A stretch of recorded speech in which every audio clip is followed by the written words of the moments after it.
I mean, I loved Island of the Blue Dolphins when I was younger. I really did. But I didn't take it as real. Right. And I feel like when people are reading things on natives, they take everything as real, even though it's fiction, right? And so there are some things that come across in novels and so forth that are in fact true, but to not have that critical lens. And I think that's what Debbie really encourages. Is like, if you're going to read Little House on the Prairie, make sure you're reading it with your thinking cap on.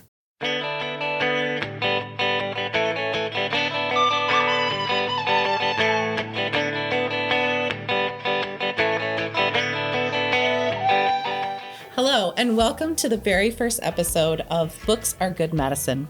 This is a brand new podcast sponsored by the Shakopee Mdewakanton Sioux community that will explore books and other Native American-focused teaching resources. We are your hosts, Allison Waukau and Odia Wood-Krueger. For many Indigenous communities, storytelling has been a critical component of cultural identity and healing for generations. Reading offers a form of good medicine. Fiction or nonfiction books alike have the power to inspire, inform, and empower students as they discover the world around them. Books written about and by Native Americans offer not only insights into our rich cultural heritage, but also universal themes of resilience and community. Reading these stories in the classroom provides Native students with a sense of cultural validation and pride, while also offering their non-Native peers valuable perspectives on Native history and culture. By sharing this content, educators can contribute to building greater understanding and appreciation of Native people. Thank you for joining us as we set out to provide guidance to educators on a wide variety of Native books and other teaching resources that can be useful in K-12 classroom teaching. In today's episode, we'll share more about our backgrounds, how this podcast came to be, and some resources to get you started.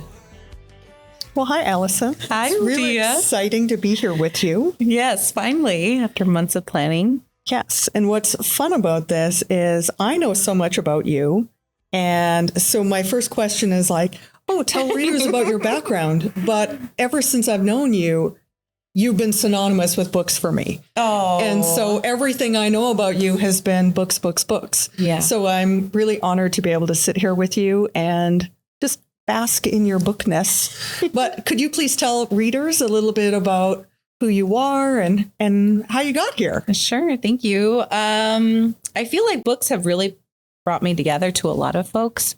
And I really want that to be something that I contribute to our community and our communities. And so thank you for sharing that. It's really special. About myself, I'm Menominee and Navajo. My clans are Tatanazani and Wassa. And I always like to acknowledge my parents, Mary Alice Sosi and Lawrence Waukau. Big readers, the both of them. So they're the reason I'm here. And about me, I'm a mother, auntie, sister, daughter.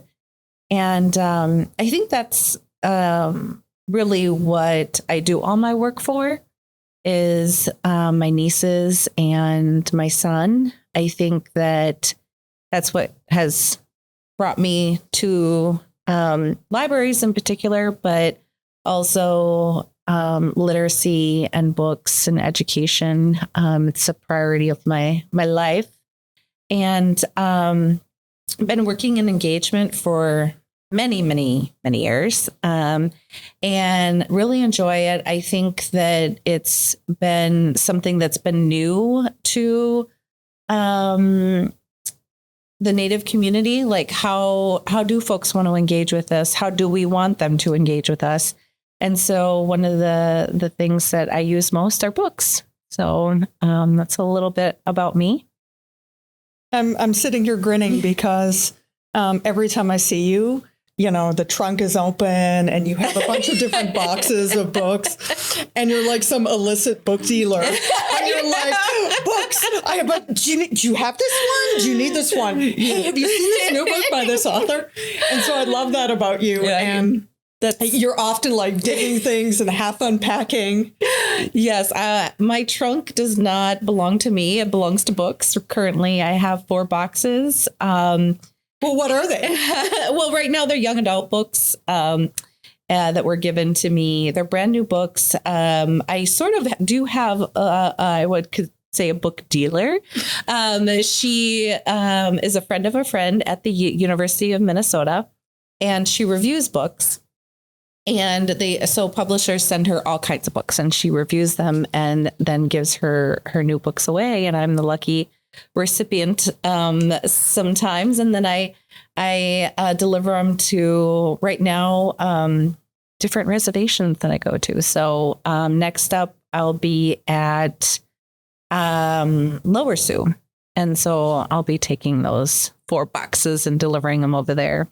Very cool. Yeah. Well, for listeners, I'm sure they already know that, being generous is a good Native value. Right. And so I love that, you embody that generosity all the time.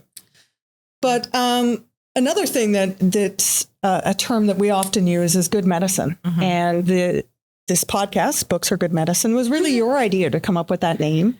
And could you tell us a little bit, maybe, why you came up with that, or even your interpretation of what makes good medicine? I was in the car talking to a good friend of mine, David, and talking about the podcast and how excited I am and how we were kind of playing with, I just had this idea of sweetgrass in my head. And I don't know if that was something you and I were talking about, but it was just like this sweetgrass braid was in my head. And I was telling him, well, now we need to come up with a name. And he was like, well, what are you thinking? And I was like, well, something about medicine, like the 4 medicines and the 5th one is a book, or, we were just like talking about different things. And then he's like, well, how about literacy is medicine? And then we were like playing around, and then books are good medicine. And so we all, I think you and I really kind of landed on that, and we felt good about it. And I think that's exactly what we're doing here. Our friendship has blossomed over the years, and books and education and our community is really what brought us together. And now we get to sit here and talk about it. Sisterhood is good medicine too. Yes, it is. Right. We have all these different ways of good medicine. And I think there's just something about hanging out and talking about books that it feels really good. Yes. And I hope the listeners also feel that same, good medicine as we talk and get to dig into these things. Yeah. So from this podcast, we're going to, interview people and ask them about resources, but then we're also going to do some thematic episodes too about hot topics that we come up with. That's going to be the most fun. Right. And so at this very, sort of the onset, do you have recommendations of resources that you're like, if you don't have this on your shelf, you are, all wrong? Well, it's not on the shelf, but maybe it would be, but it's, American Indian Library Association was started in 1979, so not too long ago. But it really is a great website, a great organization. We have a subcommittee that does the American Indian Youth Literature Awards.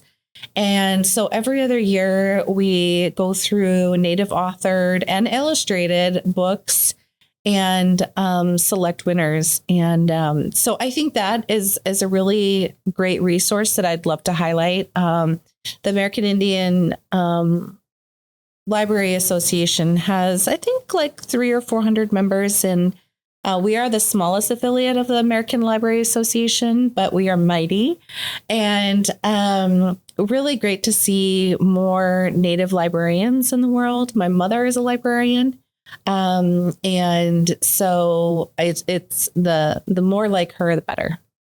Nice. So, yeah. Lovely. And I know that you have a relationship, fair to say, with Dr. Debbie Reese, who I'm a bit of a fangirl over. Debbie's American Indians and Children's Literature is just a force to be reckoned with. Right. And I know you've worked with her in the past. Yep. Do you tell readers, however we want to refer to folks, about who she is and the awesome website that she runs. Yeah. Oh my goodness. So she is, I would say, a really strong force, and was taking steps in something that was not done yet, right? When she started her blog. And I think she got, a lot of pushback on some fronts, but she continued.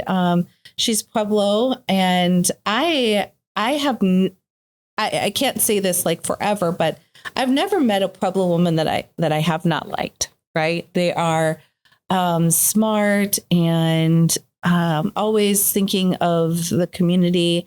I grew up in Albuquerque for some of my life, and so surrounded by a lot of strong, wonderful Pueblo women, and she's one of them. She likes to think of herself. She is a librarian. She does have her master's in library information science, but she likes to think of herself, and not to quote her, but we were in a meeting and she said, I think of myself as an educator. So that's really her passion. And she actually sat on the committee for the reviewing of the American Indian Youth Literature Awards this past committee. So it was a lot of fun to have a monthly meeting with her and get to see her every month. So she's wonderful. Really someone that we can all look up to. And we need someone to follow in her footsteps, definitely. Maybe that's your next. I don't know. Next gig. So for folks that don't know, Debbie has this amazing website called American Indians and Children's Literature. And every year she creates these itemized lists of books that she'd recommend. But she also kind of gets into it head to head with some authors that maybe have some problematic content. Oh, yeah. And I would say my sense is she doesn't love calling people out on their crap, but in some regards, she is happy to do it, especially if they want to fight about it. And so she's very clear about it. So back in the day, I remember there used to be like Oyate had books to avoid. And she came very clear about like, yeah, I don't necessarily want to be the person who's like, don't use that, don't use that, don't use that. Right. But you can find some of that on her site, and it's very well researched. Mm-hmm. So I do encourage folks that if you have suspicions about a particular book, it's likely Debbie also has had similar suspicions. Right. And she will tell you all the reasons why not to use it. Right. One of her recent, well, I guess it's not that recent, but she sort of tackled Island of the Blue Dolphins and sort of the nostalgia people have about books, and be like, well, I read this book as a kid and I really loved it because they, it filled their cup when they were a kid. Right. But now in hindsight, looking at it, yeesh. Yeah, we had a similar conversation. I was actually on a panel with her, and we were talking about Little House on the Prairie. And we were talking about, I forget what illustration it is, but there's one where there's some Native men and they're wearing skunk skin. And we were just talking about how Debbie was saying, yes, there are tribes that use skunk skin, but we know how to express the oils and not get them. We're really intelligent people as far as nature. And so she was saying that it's not to say that we don't use skunks as a resource, right? But in that illustration, I feel it was not used as being realistic. It was used in a way to make us know, to put that smell of a skunk along with Native men, right? So like the illustration was trying to convey something. And so when you're reading, I mean, I loved Island of the Blue Dolphins when I was younger. I really did, but I didn't take it as real, right? And I feel like when people are reading things on natives, they take everything as real, even though it's fiction, right? And so there are some things that come across in novels and so forth that are in fact true, but to not have that critical lens. And I think that's what Debbie really encourages. Is like, if you're going to read Little House on the Prairie, make sure you're reading it with your thinking cap on, right? And especially if you're a parent and reading it with your children, just in any book. What do you think about this picture? What do you think about this? Do you think this is true? Do you think, and that sort of thing. So I think that's Debbie's ultimate, advice, is to really think about what you're reading. For sure. Yeah. I appreciate that. And then for folks who are maybe outside of Minneapolis, of course, Birch Bark Books. Yes. Oh, owned and operated by author Louise Ardrick. So it's sort of my cheat as well. Oh, yes. I'm like, yes, if they sell it in Birch Bark, yes. It's good. Yes. Oh, kudos to the staff there. It is really, really wonderful bookstore.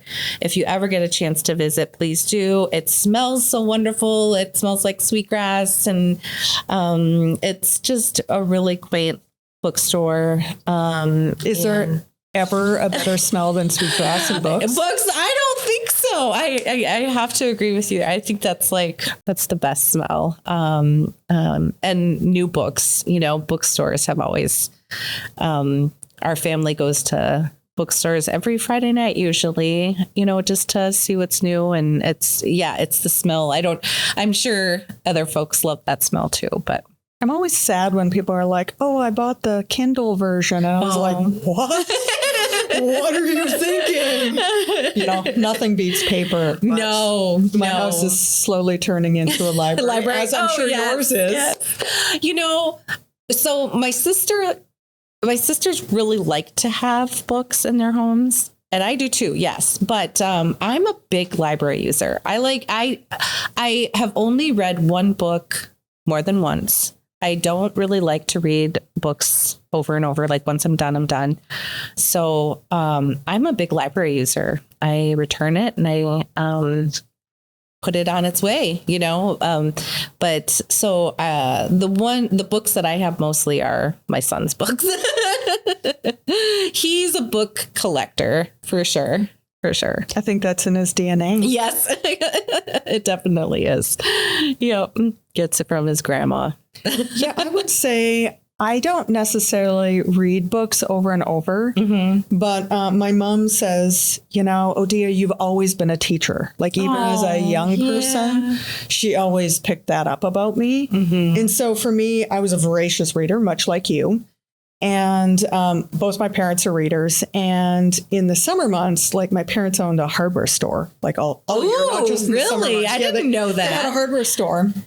And so my mom would ship us off to her mom's place, or my grandma's place, in northern Saskatchewan. And we'd ride the Greyhound bus up there. And it was about, goodness, I don't know, 5-ish hours. And we'd have to transfer in North Battleford, Saskatchewan.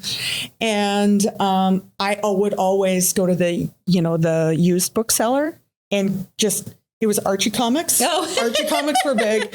And I loved reading Hardy Boys because I loved the mystery. And I tried to get into Nancy Drew, and I was so mad because of, now I can be like, the implicit bias that women can't have awesome adventures, right? It's always a sanitized version. Yeah. She never could get too rowdy. And that always annoyed me. So I ended up reading the Hardy Boys. And I think it was because my dad had the whole set. I don't know why.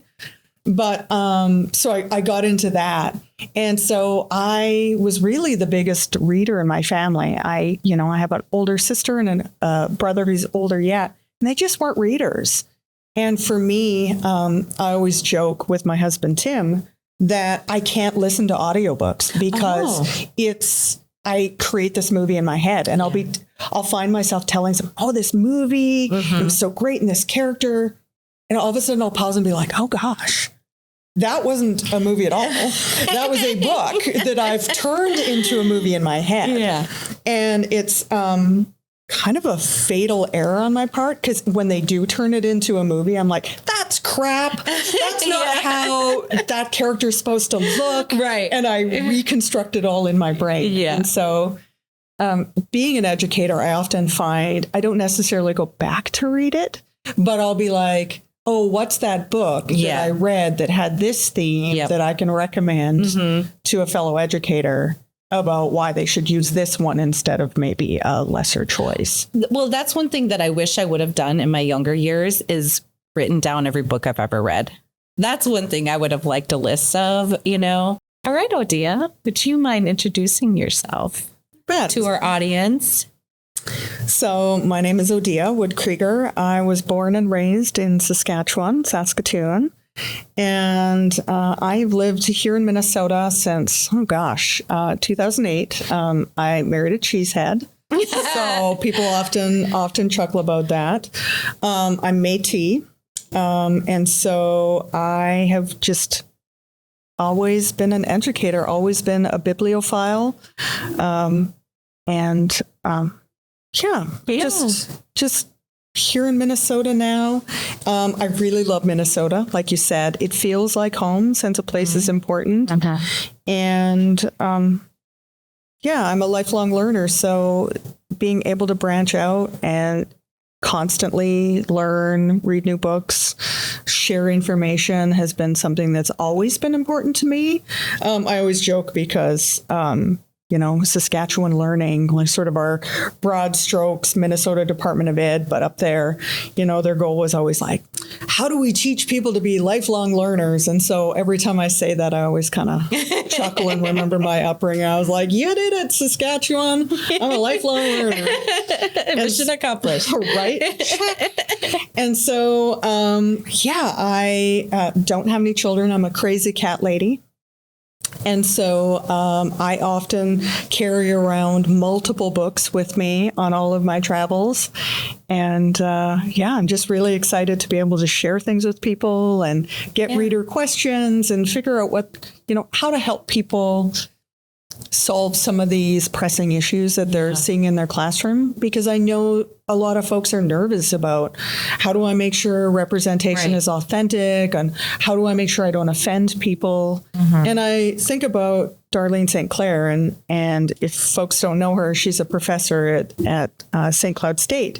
And she talks about trapdoors, right? And, are people legitimately just saying like, I don't know how to do this? Or has it always just been an easy go-to like, oh gosh, I don't know how to teach this, so I'm just not going to do it. And so I really want to get people from beyond that where they think, oh, maybe I'm not the person that should do it to, heck yeah, I think I can do this. I feel empowered with the right resources. I can take this and roll with it and make it better. And so that's really what I hope we, not to give us too much pressure, but I really hope that we can help move the needle to making people feel more comfortable with Native content. Giving some confidence.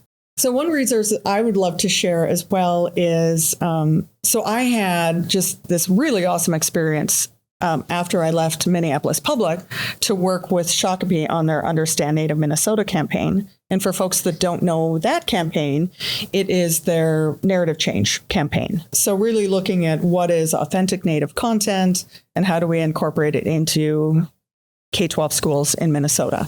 And the work we did, can be applied across many states, all states, into Canada, however we want. But of course, the lens was, Minnesota. But I think a lot of the work we did could be a model across, North America. Yes. But when we did, I created this survey and asked teachers, what's easiest to teach? What's hardest to teach? How confident do you feel teaching Native content? And that came out through this Restoring Our Place report. And one of the things I absolutely love, and I encourage people to read, is when I said, what's your confidence level on a scale of 1 to 7? People told me why they rated themselves that. And so in here, we create these little verbatim, or we have created like a chart of verbatim. So someone who rated themselves a 1, you can see sort of how they feel about that, or someone who rated themselves a 7 and how they feel about that. Oh. So I really like that just in terms of working with people, sort of like, oh, this gives me a sense of where folks are at. Yeah. And then at the back of this, one of the questions I asked folks was, what resources, native content resources do you use? And then I listed whether or not I would recommend them for use or not use. And so that's in the back. And people love this. And so because of that, we got to create an even bigger resource, which was so much fun, which is also downloadable. It's a bit of a behemoth. It's 147 pages. And really excited that we were able to share this with folks because it aligns to Minnesota state standards, but it's also 550 resources that are alphabetized and then sorted into topical lists. And so when I think about it, I'm just so grateful that I had the opportunity to have the time and the resources to do that. Because I'm sure people ask you all the time, can you give me a list of 10 books that you would recommend? And you know them and they're in your head. Yeah. But you're just like, can I write them down? And then you get busy. Yeah. Or you're just not able to, do it at that time. And so that's been a really fun.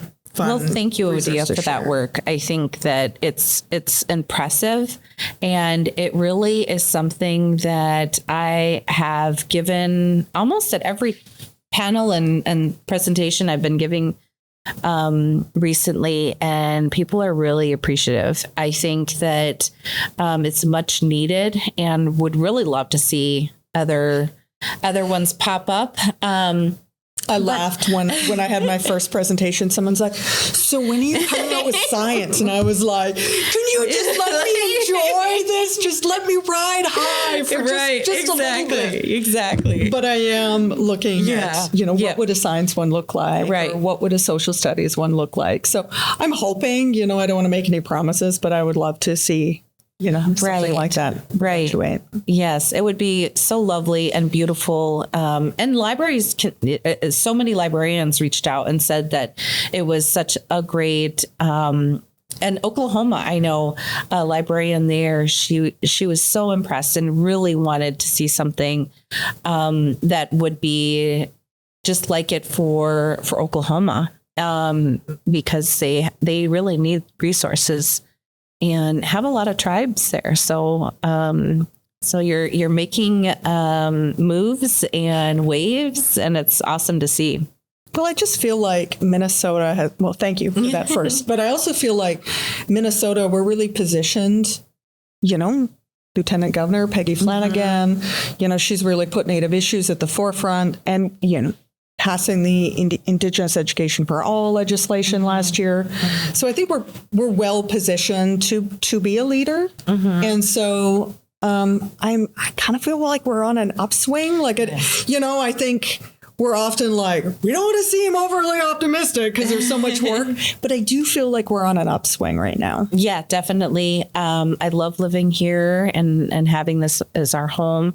I feel like a lot of leaders are like, oh, I'm not a leader though, like at least in our community. And and I feel like that's kind of how Minnesota is a little bit like, they're making a lot of big moves and great things. And then, but I'm not a leader. And I think that's true though. A leader brings people along with, and I feel that's what's happening in Minnesota too, is we're showing and helping other states and tribal communities see what's possible.